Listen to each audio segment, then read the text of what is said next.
One of the country's most powerful figures is a quiet Southern gentleman from Kentucky.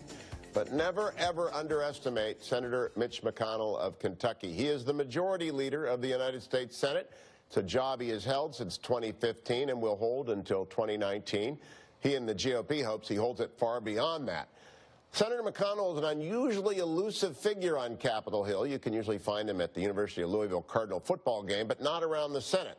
He's a master of the Senate, but not very accessible to the press that roams the corridors outside of the Senate. I, however, managed to catch up with him this week after days of huge headlines involving indictments, terrorism, some very significant votes on judges. Leader Mitch McConnell sitting down with me. I appreciate it. Glad to be with you.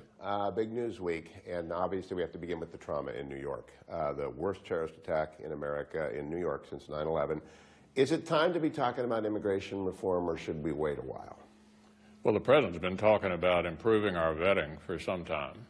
And, you know, you got to look at a guy like this and say, how do you get here in the first place? And so I do think it's worth taking a look at.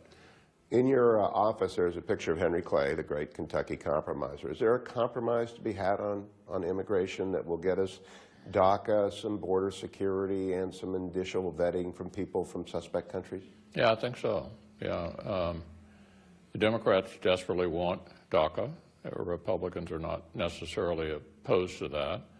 The president has set it up in such a way that we have an incentive to act here because he's given us 6 months to come up with a proposal. I think there ought to be something related to making the American legal immigration system better, achieved along with DACA. It could be border security, it could be ending chain migration, it could be the diversity quotas, but something that tangibly improves the legal immigration system in this country, I think ought to be attached to DACA.